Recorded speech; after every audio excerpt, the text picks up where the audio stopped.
Hi అండి, welcome to Kumari creations. మనకి motor సడన్గా ఆగిపోయినప్పుడు ఒక్కొక్కసారి బ్రష్లు అరిగిపోవడం వల్ల కూడా మనకి మోటార్ ఆగిపోతుందండి. ఇలాంటప్పుడు మనం ఒకసారి ఫస్ట్ చెక్ చేసుకుని అప్పుడు రిపేర్కి తీసుకెళ్ళాలి. ఒకవేళ బ్రష్లు అరిగిపోయినట్టయితే మనం ఇంట్లోనే ఈజీగా మనం బ్రష్లను మార్చుకోవచ్చండి.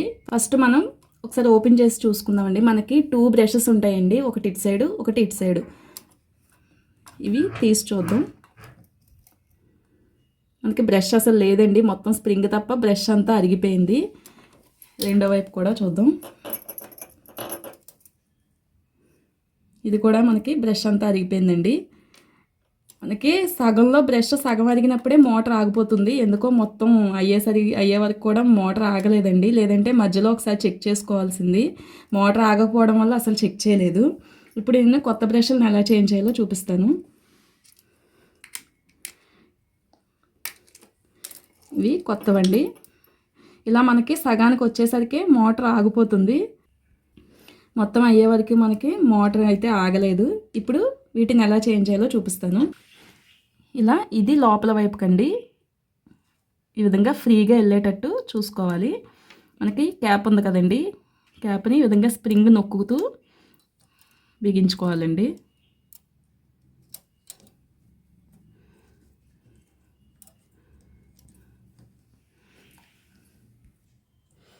ఇలా టైట్గా బిగించుకోవాలి. అలాగే రెండో వైపు అండి, రెండో వైపు కూడా సేమ్ అలానే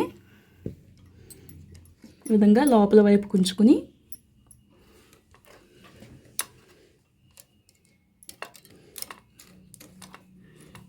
ఇలా స్ప్రింగ్ని టైట్ చేసుకోవాలి. ఇలా మోటార్ ఇప్పకుండా ఒకసారి ఇంట్లోనే మీరు బ్రష్లు చెక్ చేసుకుని రిపేర్ చేసుకోవచ్చండి. మనం దీన్ని మొత్తం రిమూవ్ చేయడం వల్ల మళ్ళీ సెట్ చేసుకోవడం చాలా టైం పడుతుంది. అలా కాకుండా ఇంట్లోనే బ్రష్లు మనం ఎక్స్ట్రా పేరు ఉంచుకుంటే ఈజీగా ఇంట్లోనే రిపేర్ చేసుకోవచ్చండి. ఇప్పుడు ఒకసారి చెక్ చేద్దామండి, మోటార్ పనిచేస్తుందో లేదో. చూసారు కదా, ఇలా ఈజీగా ఇంట్లోనే రిపేర్ చేసుకోవచ్చండి. ఈ టిప్ కనుక మీకు నచ్చినట్లయితే లైక్ చేయండి, మా ఛానల్ని సబ్స్క్రైబ్ చేయండి. Thanks for watching.